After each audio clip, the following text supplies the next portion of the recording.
नमस्कार दोस्तों, यूट्यूब के ट्रूथ अकेडमी में आपका बहुत बहुत स्वागत है। आइए हम यूपी ट्रिपल एस सी यानी कि पीईटी का जो एग्ज़ाम हुआ है, बुकलेट संख्या ई देखते हैं और कौन कौन से क्वेश्चन है। बिल्कुल सटीक जानकारी, सटीक क्वेश्चन का जो आंसर है वो आपको यहाँ पे दिया जा रहा है। चलिए, तो क्वेश्चन क्या है? पहला क्वेश्चन है इसमें, वो पैसेज है। पैसेज क्या है, आप पैसेज पढ़ लीजिएगा। पैसेज में आपको हम बताएंगे कि कौन सा सही है। चलिए, क्वेश्चन क्या दिया हुआ है कि the author jumped out of the bed because. तो इसका जो राइट आंसर होगा वो होगा सी वाला। ए कोल्ड ब्रेज ब्लू पेस्ट पास्ट हिज फेस्ट, ये होगा ऑप्शन सी, इसका राइट आंसर हो जाएगा। चलिए, अगला प्रश्न क्या है? अगला प्रश्न है, पैसे से संबंधित है कि which one of the following did the author do first? None of these है क्लाइम इनटू बेड। तो इसका जो आप पैसेज के हिसाब से पढ़ेंगे तो इसका जो आंसर होगा वो होगा option B, climbed into bed. चलिए, अगला प्रश्न क्या है कि E the author sat peering into the darkness because. इसका जो राइट आंसर हो जाएगा वो होगा ऑप्शन ए। ऑप्शन ए होगा ही वाज अफेयर्ड, ये इसका राइट आंसर हो जाएगा। आप मिला लीजिएगा कि आपने कौन सा सही किया हुआ है। उसके बाद क्या है, एंटोनिम दिया है द फॉलोइंग वर्ड। कीन का एंटोनिम करना है तो इसका जो एंटोनिम हो जाएगा वो हो जाएगा डुल, ये इसका राइट आंसर हो जाएगा। उसके बाद सिनोनिम दिया है, वो फॉलोइंग वर्ड प्राइड का सिनोनिम दिया है तो प्राइड का जो हो जाएगा वो हो जाएगा डिजनिटी, ये होगा ऑप्शन सी, इसका राइट आंसर हो जाएगा। ऑप्शन सी डिजनिटी हो जाएगा। उस रीजनिंग से संबंधित क्वेश्चन है कि उस शब्द का चयन कीजिए समूह से बाकी शब्दों से मेल नहीं खाता है। पादरी है, शूरवीर है, मुनि है, नन है। ये तो इसमें कौन सा है जो मेल नहीं खाता है इन चारों में? तो देखिए, पादरी जो है वो भी धर्म से संबंधित है, मुनि भी है वो भी धर्म से संबंधित है, नन भी धर्म से संबंधित है। जो ऑप्शन बी है शूरवीर, ये जो है वो धर्म से संबंधित नहीं है, वो वीरता से संबंधित है। इसलिए चारों ऑप्शन में से जो ये ऑप्शन बी है वो अलग लग रहा है, इसलिए हमारा ऑप्शन बी राइट हो जाएगा, शूरवीर होगा। उस शब्द का चयन के जो बाकी से मेल नहीं खाता है तो शूरवीर जो है वो बाकी से मेल नहीं खाता है। चलिए, अगला प्रश्न है कि किसी निश्चित कूट भाषा में इतना COMPUTRONE दिया को लिखा जाता है, उसके PMOCTUENOR लिखा जाता है। तो इसी कूट भाषा में इसका हमें क्या लिखा जाएगा? अब आप तो जो इसका राइट आंसर हो जाएगा वो हो जाएगा ऑप्शन बी, ये इसका राइट आंसर हो जाएगा। आप लगा के देखिएगा और हो सकता है तो मैं अगली वीडियो में इसे लगा के आपको बिल्कुल हल करके बताऊंगा। उसके बाद चलिए, ये है कि एक आदमी ने एक महिला से कहा, तुम्हारी माँ के पति की बहन मेरी बुआ उस महिला से उस आदमी से किस प्रकार संबंधित है? तो तुम्हारी माँ के पति, तुम्हारी माँ के पति की बहन मेरी बुआ है, यानी कि मेरी बुआ, यानी कि जो उस महिला से आदमी से संबंध है वो किसका संबंध होगा? बहन का संबंध होगा। इसे अपने आप रख के देखिएगा, ये बिल्कुल राइट आंसर हो जाएगा, ऑप्शन है बी। उसके बाद क्या हुआ है कि दिए गए विकल्पों में संबंधित शब्द का चयन कीजिए। बिल्कुल ही आसान क्वेश्चन था। ये देखिए, क्या दिया, कुत्ता काटने से क्या होता है? रेबीज होता है। कुत्ता जब काटता है तो कौन सी रेबीज होता है। तो मच्छर काटने से क्या होता है? तो मच्छर काटने से मलेरिया होता है। ऑप्शन सी बिल्कुल राइट आंसर हो जाएगा। चलिए, उसके बाद क्या है, उसके बाद क्वेश्चन दिया हुआ है, 10वां क्वेश्चन क्या है कि भारत के उस प्रथम राज्य का नाम क्या है जिसने अपने सभी निवासियों को स्वास्थ्य बीमा प्रदान किया है? तो इसमें जो राइट आंसर हो जाएगा ऑप्शन सी, राजस्थान। राजस्थान ने सभी निवासियों को स्वास्थ्य बीमा प्रदान किया है। उसके बाद क्वेश्चन है कि आरबीआई ने 22 जुलाई 2021 को किस भुगतान तंत्र को नए कार्ड जारी करने पर प्रतिबंध लगा दिया है? तो वो होगा मास्टर कार्ड। ऑप्शन डी इसका राइट आंसर हो जाएगा। क्या होगा? Option D master card. उसके बाद अगला क्वेश्चन है कि योग के बारे में जागरूकता बढ़ाने के उद्देश्य से भारत में किसके द्वारा मोबाइल ऐप नमस्ते योग शुरू किया? तो जो इसका राइट आंसर हो जाएगा वो हो जाएगा ऑप्शन सी, आयुष मंत्रालय। आयुष मंत्रालय ने नमस्ते योग ऐप की शुरुआत की, ये इसका राइट आंसर हो जाएगा। चलिए, अगला प्रश्न क्या है कि यदि 18 फरवरी 2005 को शुक्रवार है तो 18 फरवरी 2007 को कौन सा दिन होगा? तो उसका जो राइट आंसर हो जाएगा ऑप्शन डी, रविवार, ये इसका राइट आंसर हो जाएगा। 18 फरवरी 2007 को कौन सा दिन होगा? तो रविवार होगा, क्योंकि ये 14वें क्वेश्चन पे आते हैं। 14वां क्वेश्चन क्या कहता है, आप मिलाप करते रहिएगा। बिल्कुल सटीक और सही आंसर है इसका 2021-22 के दूसरे क्वार्टर जुलाई सितंबर के लिए सुकन्या समृद्धि खाते का ब्याज दर क्या है? तो जो इसका राइट आंसर होगा, ब्याज दर जो होगा वो होगा 7.6। ऑप्शन डी इसका राइट आंसर हो जाएगा। उसके बाद क्वेश्चन है कि भारतीय सेना ने कश्मीर में अपनी एक फायरिंग रेंज का नाम बॉलीवुड अभिनेत्री डैश किसके नाम पर रखा है? तो जो इसका राइट आंसर हो जाएगा वो होगा ऑप्शन ए विद्या बालन, विद्या बालन के नाम पे रखा गया है। उसके बाद क्वेश्चन क्या है कि वर्ष 2021 के लिए किस देश का पासपोर्ट विश्व में सबसे शक्तिशाली पासपोर्ट की श्रेणी में ऊपर है? तो ये होगा ऑप्शन ए जापान। चलिए अगला प्रश्न क्या है? अगला प्रश्न है कि टोक्यो पैरा ओलंपिक 2021 में किसको भारतीय दल के ध्वजवाहक के लिए नामांकित किया गया है? तो ये होगा राइट आंसर बी होगा मरियप्पन थंगवेलु, ये इसका राइट आंसर हो जाएगा। उसके बाद अगला प्रश्न क्या है? वैश्विक शांति सूचकांक 2021 में कौन सा देश शीर्ष पर है? तो इसका जो राइट आंसर हो जाएगा ऑप्शन सी आइसलैंड, ये काफ़ी समाचारों में भी रहा है। उसके बाद क्या है कि उसके बाद क्वेश्चन है कौन सा राज्य सरकार ने मुख्यमंत्री दलित सशक्तिकरण योजना लागू किया है? तो जो इसका राइट आंसर हो जाएगा ऑप्शन डी तेलंगाना। कौन सी राज्य सरकार ने मुख्यमंत्री दलित सशक्तिकरण योजना लागू किया है? तो तेलंगाना ने लागू किया है। उसके बाद क्वेश्चन है कि निम्न में से किस देश का थंडर ड्रैगन की भूमि के नाम से जाना जाता है? तो इसका राइट आंसर होगा भूटान, भूटान को थंडर ड्रैगन के नाम से जाना जाता है। रियाद किस देश की राजधानी है? तो रियाद जो है वो सऊदी अरब की राजधानी है। कहाँ की है? सऊदी अरब की राजधानी है। उसके बाद अगला प्रश्न क्या है कि तमिलनाडु विधानसभा 2021 का चुनाव किस राजनीतिक दल ने जीता है? तमिलनाडु विधानसभा 2021 का चुनाव किस राजनीतिक दल ने जीता है? तो इसका राइट आंसर होगा ऑप्शन डी डीएमके ने। चलिए अगला प्रश्न क्या कहता है? अगला प्रश्न कौन सा है? 23वां प्रश्न क्या है कि राज्यसभा के चुने हुए सदस्यों का कार्यकाल कितने वर्ष का होता है? तो इसका राइट आंसर होगा ऑप्शन सी। आरआरबी एनटीपीसी में जो फर्स्ट फेस हुआ था उसमें ये क्वेश्चन पूछा गया था कि राज्यसभा के चुने हुए सदस्यों का कार्यकाल कितने वर्ष का होता है? तो 6 वर्ष का होता है, ये इसका राइट आंसर हो जाएगा। अगला प्रश्न है कि विश्व में संयुक्त राष्ट्र दिवस कब मनाया जाता है? तो इसका राइट आंसर हो जाएगा ऑप्शन बी 24 अक्टूबर को। 24 अक्टूबर को संयुक्त राष्ट्र दिवस मनाया जाता है, ये इसका राइट आंसर हो जाएगा। उसके बाद क्या क्वेश्चन पूछा है कि अंतर्राष्ट्रीय न्यायालय कहाँ स्थित है? ये आरआरबी एनटीपीसी में भी पूछा गया है, तो इसका राइट आंसर हो जाएगा वो हो जाएगा द हेग। अंतर्राष्ट्रीय न्यायालय कहाँ स्थित है? तो ऑप्शन बी द हेग। उसके बाद अगला प्रश्न क्या है कि विश्व प्रसिद्ध खजुराहो मूर्ति कलाएँ स्थित हैं? तो इसका जो राइट आंसर हो जाएगा वो हो जाएगा मध्य प्रदेश, ऑप्शन बी। विश्व प्रसिद्ध खजुराहो की मूर्ति कलाएँ स्थित हैं, मध्य प्रदेश में स्थित हैं। ये भी क्वेश्चन रिपीटेड क्वेश्चन है, पिछले कॉम्पिटिटिव एग्जामों में पूछा गया है। उसके बाद देखिए ये भी क्वेश्चन कई बार रिपीट हो चुका है कि क्षेत्रफल की दृष्टि भारत में कौन सा राज्य सबसे छोटा है? तो वो होगा ऑप्शन बी गोवा। गोवा जो है क्षेत्रफल की दृष्टि से सबसे छोटा है। अगला क्वेश्चन है निम्न में से कौन सी हरित ग्रह गैस नहीं है? तो इसका ऑप्शन होगा ऑप्शन बी नाइट्रोजन, ये इसका राइट आंसर हो जाएगा। उसके बाद अगला क्वेश्चन क्या है कि अर्जुन पुरस्कार किस लिए दिया जाता है? तो ये इसका राइट आंसर हो जाएगा वो हो जाएगा खेल के क्षेत्र में उत्कृष्ट प्रदर्शन के लिए, ऑप्शन सी इसका राइट आंसर हो जाएगा। उसके बाद अगला प्रश्न क्या है कि प्रसिद्ध नबाकाल बेरा उत्सव इनमें से किस राज्य में मनाया जाता है? तो इसका राइट आंसर होगा वो होगा ऑप्शन ए उड़ीसा में।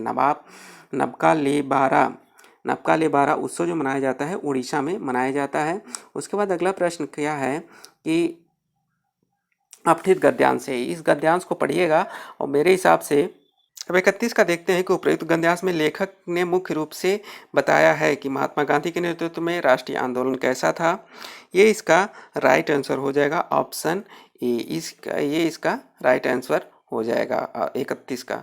चलिए उसके बाद 32वें क्वेश्चन पे चलते हैं। 32वां क्वेश्चन क्या है? गद्यांश का अपठित गद्यांश था, उसके पढ़ लीजिएगा एक बार। उपयुक्त गद्यांश के लेखक का उद्देश्य क्या है? जनतांत्रिक की हानि बचाना, भारतीय स्वतंत्रता संग्राम की विशेषता बताना, अंग्रेजी राज में दोष गिना, धार्मिक आस्थाओं और सद्व्यवहार को बढ़ावा देना। तो 32वां का जो हो जाएगा ऑप्शन बी हो जाएगा। ऑप्शन बी क्या कहता है गद्यांश में कि भारतीय स्वतंत्रता संग्राम विशेषता को बताता है। चलिए अगला प्रश्न है गद्यांश से है कि धर्मनिरपेक्षता से क्या अभिप्राय है? 33वां है, तो 33वां का जो सही आंसर होगा वो होगा ऑप्शन डी, सभी धर्मों का आदर करना है। ये राइट आंसर हो जाएगा। उसके बाद क्या है कि कैसे माना जाता है कि हमारा स्वतंत्रता संग्राम जनतांत्रिक है, तो इसका जो राइट आंसर हो जाएगा 34वां का जो राइट आंसर हो जाएगा वो हो जाएगा ऑप्शन ए, इनमें सभी जातियों वर्गों धर्मों के लोगों ने भाग लिया। चलिए 35वां क्वेश्चन क्या है कि उपरोक्त गद्यांश में स्मरणीय शब्द का क्या अर्थ है, तो इसका जो राइट आंसर हो जाएगा वो हो जाएगा ऑप्शन डी, ऑप्शन डी हो जाएगा प्राप्त करने योग्य। ये ऑप्शन इसका राइट आंसर हो जाएगा। उसके बाद क्या है 36 से 40 का एक गद्यांश से आप पढ़ लेंगे। उसके बाद देखिए 36वां क्वेश्चन क्या है, वैज्ञानिक दृष्टि की अपेक्षाकृत अभाव होता है, तो इसका जो राइट आंसर हो जाएगा ऑप्शन बी, साहित्य शास्त्री में। उसके बाद अगला प्रश्न क्या है, मानव शरीर को यंत्रवत कहा गया है क्योंकि, ये इसका जो 37 का जो राइट आंसर हो जाएगा वो हो जाएगा ऑप्शन सी, अवयव रूपी पुर्जों के विकृत होने से शरीर यंत्रवत निष्क्रिय हो जाता है। ये इसका राइट आंसर हो जाएगा 37वां का सी।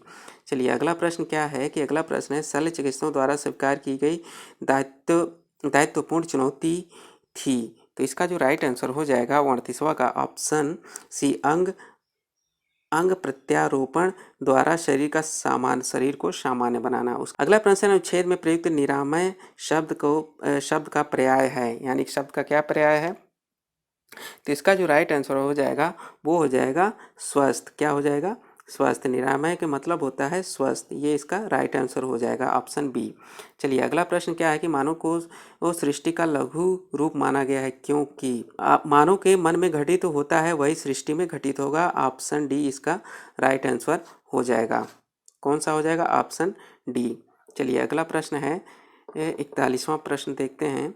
41वां ग्राफ से संबंधित, उत्पादन में पिछले वर्ष की तुलना वर्ष के दौरान अधिकतम हुई, तो इसका जो राइट आंसर हो जाएगा ऑप्शन डी 2013-14 में। इसे आप लगा के देख लीजिएगा। और अगले प्रथम 3 वर्ष के दौरान औसत उत्पादन, सभी का हमें औसत निकालना है, तो इसका जो राइट आंसर हो जाएगा ऑप्शन सी 48 मीट्रिक टन। ये इसका राइट आंसर हो जाएगा। प्रथम 3 वर्ष के दौरान औसत उत्पादन आप इसे निकाल के देखिएगा तो 48 ये इसका आंसर आएगा। चलिए अगला प्रश्न क्या है कि सीमेंट का अधिकतम उत्पादन दर्ज हुआ किस वर्ष में हुआ, 43वां का देखेंगे, तो इसका जो राइट आंसर हो जाएगा वो हो जाएगा ऑप्शन बी 2014 और 15 में। ये इसका राइट आंसर हो जाएगा। अगले पार्ट में हम जो भी ये है पूरा हम लगा के आपको बताएंगे कि किस तरह होता है, तो इसके लिए आप चैनल को सब्सक्राइब जरूर कर लीजिएगा। अगला प्रश्न है कि 2011-12 के दौरान उत्पादन वृद्धि प्रतिशत पिछले वर्ष की तुलना में था, तो जो इसका राइट आंसर हो जाएगा ऑप्शन डी 31.8%। क्या होगा, 31.8% इसका राइट आंसर हो जाएगा। क्या होगा, 31.8%। चलिए अगला प्रश्न क्या है कि उत्पादन अधिकतम स्तर किस वर्ष घटा, तो जो इसका राइट आंसर हो जाएगा वो हो जाएगा 2015-16 में। ऑप्शन बी इसका राइट आंसर हो जाएगा। उसके बाद देखते हैं ग्राफ से ही संबंधित क्वेश्चन है 46 से 50। 46वां क्वेश्चन है कि सभी वर्षों के लिए वर्ष दर x का आयात की वृद्धि का औसत यानी कि करोड़ों में आपको बताना है, तो इसका जो राइट आंसर हो जाएगा वो हो जाएगा ऑप्शन डी 260। विगत कितने वर्षों तक x का आयात x के औसत आयात से अधिक था, तो जो इसका राइट आंसर हो जाएगा वो हो जाएगा ऑप्शन सी 2 होगा। ये इसका राइट आंसर हो जाएगा, आप लगा के देखिएगा।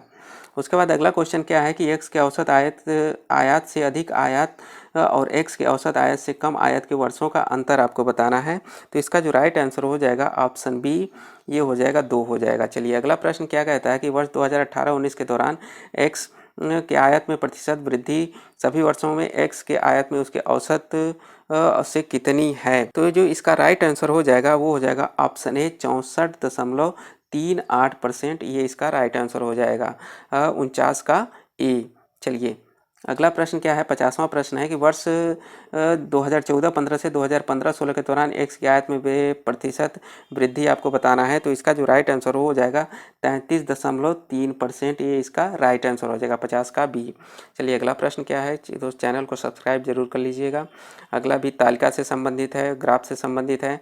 ये क्या दिया हुआ है कि सोमवार को डी द्वारा बेची गई वस्तु शनिवार को सी द्वारा बेची गई वस्तु का कितना प्रतिशत है, तो जो इसका राइट आंसर हो जाएगा वो हो जाएगा जब आप इसे हल करेंगे तो इसका होगा 44.44%। ऑप्शन सी इसका राइट आंसर हो जाएगा। ऑप्शन 51 का ऑप्शन सी इसका राइट आंसर हो जाएगा। चलिए अगला प्रश्न है कि बी सी डी द्वारा क्रमशः सोमवार मंगलवार तथा शनिवार को बेची गई वस्तुओं का औसत, अब औसत किस तरह निकालना है ये आप आने वाली वीडियो में ज़रूर देख लीजिएगा। तो जो 52 का जो आंसर होगा वो होगा ऑप्शन डी 44.33। इसका औसत निकलेगा सोमवार मंगलवार तथा शनिवार, और बी सी डी द्वारा बेची गई वस्तुओं का औसत ये निकलेगा। अब चलिए 53वां देखते हैं। 53वां क्या कहता है कि सप्ताह में सभी 4 दिनों में डी द्वारा वस्तु की बिक्री की तुलना बी वस्तु की बिक्री में कितने प्रतिशत की वृद्धि हुई है। तो जो इसका राइट आंसर 53वां का जो राइट आंसर हो जाएगा ऑप्शन ए 28.3%, ये इसका राइट आंसर हो जाएगा। उसके बाद 54वां क्वेश्चन क्या है। 54 क्वेश्चन क्या कहते हैं, सोमवार को बेची गई वस्तुओं की औसत और शुक्रवार को बेची गई वस्तुओं की औसत मध्य कितना अंतर है। तो ये जो इसका राइट आंसर हो जाएगा वो हो जाएगा 5.25, ये इसका राइट आंसर हो जाएगा। 54 का सी जो होगा वो इसका राइट आंसर हो जाएगा। चलिए 55 देखते हैं। मंगलवार को ए द्वारा बेची गई वस्तु तथा शनिवार को सी द्वारा बेची गई वस्तु का अनुपात। अब अनुपात आप निकालना जानते होंगे तो बिल्कुल ही आसान था। इसका जो हो जाएगा ऑप्शन बी 7:9, ये इसका राइट आंसर हो जाएगा।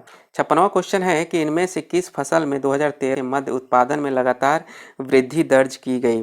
तो जो इसका राइट आंसर होगा वो होगा ऑप्शन ए बाजरा। बाजरा में लगातार वृद्धि 2013-2017 के मध्य लगातार वृद्धि दर्ज की गई है। अगला प्रश्न क्या है दोस्त, चैनल को सब्सक्राइब कर लीजिएगा, ऐसे ही क्वेश्चन मैं बार बार आपको लाता रहूँगा। 2010-11 में 2016-17 की अवधि के मध्य आलू का औसत उत्पादन कितना था। तो इसका जो राइट आंसर हो जाएगा ऑप्शन बी 293.86 टन था। ये था 2011-2016-17 के मध्य आलू का औसत उत्पादन। औसत आप लगा लीजिएगा। अगला प्रश्न क्या कहता है, 57 का तो बी है, बी इसका राइट हो जाएगा। 58 का क्या कहता है कि 58वां क्वेश्चन कहता है कि 2016-17 के मध्य इनमें से किस फसल का उत्पादन में पिछले वर्ष की तुलना में गिरावट दर्ज की गई। इसका राइट आंसर हो जाएगा वो हो जाएगा ऑप्शन सी चावल में। किसमें, चावल में गिरावट दर्ज की गई। अगला प्रश्न क्या है कि आलू के उत्पादन 2015-16 में 2010-11 का अंदाजा कितना गुणा होगा। ये 59वां क्वेश्चन है। 59वां का जो राइट आंसर हो जाएगा वो हो जाएगा ऑप्शन ए 1.90। ये आंसर 59 का ए आंसर हो जाएगा, ऑप्शन ए आंसर हो जाएगा। 60वां क्वेश्चन क्या कहता है कि गेहूं उत्पादन में किस वर्ष के दौरान गिरावट दिखाई दी। तो इसमें जो दिखाई दी गई वो 2013-14, यानी कि ऑप्शन डी हमारा बिल्कुल राइट हो जाएगा। चलिए अगला प्रश्न क्या है, 61वें क्वेश्चन पे आते हैं कि सिराजुद्दौला, इतिहास से संबंधित है। बहुत ही आसान क्वेश्चन था कि सिराजुद्दौला किस युद्ध में अंग्रेजों से पराजित हुआ था। तो ये इसका जो राइट आंसर हो जाएगा ऑप्शन बी, ये इसका राइट आंसर हो जाएगा। 62वां क्वेश्चन है, इनमें से कौन हड़प नीति का कट्टर समर्थक था। तो इसका जो राइट आंसर हो जाएगा ऑप्शन बी लॉर्ड डलहौजी। उसके बाद अगला प्रश्न क्या है कि भारतीय इतिहास में धन्वंतरी कौन थे। तो धन्वंतरी के बारे में जानते होंगे, ये वो क्या थे, चिकित्सक थे। तो चंद्रगुप्त विक्रमादित्य की सभा को सुशोभित करने वाले प्रसिद्ध चिकित्सक थे, ऑप्शन बी, ये इसका राइट आंसर हो जाएगा 63 का बी। उसके बाद 64वां क्वेश्चन देखते हैं। 64वां क्वेश्चन क्या कहता है, निम्नलिखित में किस क्रम में भारत आए। आपको इसमें क्रम बताना था। तो टॉमस रो जो था वो सबसे बाद में आया था। तो देखेंगे ऑप्शन में जो पहला है वो लास्ट में क्या दिया, क्योंकि हमें क्रम बताना है। पहले बताना है कि पहला कौन आया था, दूसरा कौन आया था, तीसरा कौन आया था। तो ये जो पहला है वो टॉमस रो सबसे लास्ट में आया था। तो ऑप्शन ए में देखेंगे नहीं है, ऑप्शन बी में नहीं, ऑप्शन सी में है। तो इसे हम एक ही ऑप्शन से लगा सकते हैं, ऑप्शन सी इसका राइट आंसर हो जाएगा। यानी कि इसके हिसाब से दूसरा कौन आया था, फायान आया था। फायान के बाद आपका ह्वेनसांग आया था। ह्वेनसांग के बाद कौन आया था, टॉमस रो, यानी कि लास्ट में आया था। ये इसका राइट आंसर हो जाएगा, ऑप्शन सी राइट आंसर हो जाएगा। उसके बाद देखिए 65 क्वेश्चन देखते हैं। 65 क्वेश्चन क्या कहता है। 65वां क्वेश्चन ये कह रहा है कि साइमन कमीशन किस वर्ष भारत में प्रथम बार आया। साइमन कमीशन किस वर्ष भारत में प्रथम बार आया, ये भी रिपीटेड क्वेश्चन है, पिछले कॉम्पिटिटिव एग्जाम में पूछा गया है। तो इसका जो राइट आंसर हो जाएगा ऑप्शन ए 1928 में। साइमन कमीशन भारत में प्रथम बार आया 1928 ईस्वी में आया था। उसके बाद लिया है भारतीय राष्ट्रीय कांग्रेस द्वारा किस अधिवेशन में ऐतिहासिक पूर्ण स्वराज यानी पूर्ण स्वतंत्रता का प्रस्ताव पारित किया गया। किस अधिवेशन में पारित किया गया। तो जो इसका राइट आंसर हो जाएगा ऑप्शन बी लाहौर में। ये भी रिपीटेड क्वेश्चन है, पिछले कई कॉम्पिटिटिव एग्जामों में ये पूछा जा चुका है। उसके बाद देखिए मिलान क्या करना है। मिलान आपको कैसे करना है, मैंने पिछले वीडियो में आपको बताया है कि निम्न में से का मिलान करें। इंडियन नेशनल आर्मी की स्थापना किसने की, गदर पार्टी की स्थापना किसने की, मित्र मेला की, होम रूल लीग की स्थापना किसने की। तो ये देखिए, इसमें आप देखिए गदर पार्टी आप अगर जानते होंगे लाला हरदयाल सिंह ने की। किसने की, लाला हरदयाल सिंह। यानी कि पहला का बी में एक आना चाहिए। अब देखते हैं बी में एक, बी में देखिए कौन सा आया, ऑप्शन बी इसका राइट आंसर हो जाएगा। इंडियन नेशनल आर्मी की स्थापना किसने की, तो ये होगा पहला का दूसरा, यानी कि सुभाष चंद्र बोस ने की थी। और मित्र मेला यानी कि देखते हैं सी, मित्र मेला का वी.डी. सावरकर ने। होम रूल लीग की एनी बेसेंट ने की थी। ये इसका राइट आंसर हो जाएगा ऑप्शन बी। 2 1 3 4 ये इसका राइट आंसर हो जाएगा ऑप्शन बी। चलिए अगला प्रश्न क्या कह रहा है कि मौर्य काल में भारत का विवरण वाली इंडिका के लेखक के बारे में पूछा है। तो इंडिका इसका जो आंसर होगा वो होगा ऑप्शन डी मेगास्थनीज। तो इंडिका के जो लेखक थे वो थे मेगास्थनीज। कि इनमें से कौन सा क्रांतिकारी संगठन काकोरी षड्यंत्र केस में शामिल था। हिंदुस्तान रिपब्लिक एसोसिएशन, अनुशील समिति, अभिनव भारत ग्रुप, गदर पार्टी। तो इसका जो राइट आंसर हो जाएगा option A, Hindustan Republic association इसमें शामिल था। ये भी रिपीटेड क्वेश्चन है, आरआरबी एनटीपीसी में पूछा गया है कि नागार्जुन सागर बांध किस नदी के तट पर बना है। तो इसका जो राइट आंसर हो जाएगा ऑप्शन बी, कृष्णा नदी पर। नागार्जुन सागर किस नदी के तट पर बना है, तो कृष्णा नदी के तट पर बंधा हुआ है। चलिए अगला प्रश्न है कि माउंट एवरेस्ट पर प्रथम बार, क्वेश्चन क्या है कि माउंट एवरेस्ट पर प्रथम बार चढ़ाई किस वर्ष की गई। तो इसका जो राइट आंसर हो जाएगा ऑप्शन बी, 1953 में। माउंट एवरेस्ट में प्रथम बार चढ़ाई 1953 में की गई थी। अगला प्रश्न क्या है कि निम्न में किसने महात्मा गांधी के खिलाफत आंदोलन से जुड़ने का विरोध किया था। तो इसका जो राइट आंसर हो जाएगा वो हो जाएगा ऑप्शन सी, मोहम्मद अली जिन्ना। ये 2011 में क्वेश्चन यूपीएससी में पूछा गया है कि महात्मा गांधी के खिलाफत आंदोलन के जुड़ने का विरोध किसने किया, तो मोहम्मद अली जिन्ना ने किया था। चलिए अगला प्रश्न क्या कहता है, 73वां प्रश्न देखते हैं। 73वां प्रश्न ये कह रहा है कि भिलाई इस्पात संयंत्र में लौह अयस्क का स्रोत है। तो वो होगा दल्ली राजहरा। ये ऑप्शन डी सही हो जाएगा, 73वां का डी, दल्ली राजहरा। उसके बाद अगला प्रश्न क्या है कि निम्नलिखित के दरों में स्थानों को कौन सा जोड़ सही नहीं है, यानी कि सही जोड़ इसमें से नहीं पाता। इसका जो राइट आंसर हो जाएगा वो आप होगा ऑप्शन बी, 2 और 3। ये इसका राइट आंसर हो जाएगा। चलिए अगला प्रश्न क्या है कि भरतपुर में स्थित पक्षी अभ्यारण्य राष्ट्रीय उद्यान का नाम है। तो इसका है ऑप्शन सी, बिल्कुल राइट आंसर हो जाएगा। इसका क्या नाम है, केवलादेव घाना राष्ट्रीय उद्यान इसका नाम है। ये भी रिपीटेड क्वेश्चन है, ये आरआरबी एनटीपीसी में पूछा गया है। जो लोग तैयारी कर रहे हैं वो तुरंत बता देंगे कि भरतपुर में अभ्यारण्य जो है राष्ट्रीय उद्यान का नाम है केवलादेव घाना राष्ट्रीय उद्यान। चलिए अगला प्रश्न क्या है, इसमें अधिकतर रिपीटेड क्वेश्चन ही पूछता है और पूछा है। आरआरबी एनटीपीसी में भी कुछ क्वेश्चन पूछा है, उसमें भी वही सेम क्वेश्चन पूछा गया है। थोड़ा बहुत शब्दों का जो हेर फेर कर देता है, बाकी सब वही रहता है। भारत में राष्ट्रीय आय के आकलन करने वाली संस्था आपको बताना है। तो जो इसका राइट आंसर हो जाएगा 76 का ऑप्शन है केंद्रीय सांख्यिकी संगठन, ये इसका राइट आंसर हो जाएगा। उसके बाद अगला प्रश्न क्या है, सेवा क्षेत्र का दूसरा नाम क्या है। तो सेवा क्षेत्र का जो दूसरा नाम है वो होगा ऑप्शन डी, तृतीय क्षेत्र। ये इसका राइट आंसर हो जाएगा।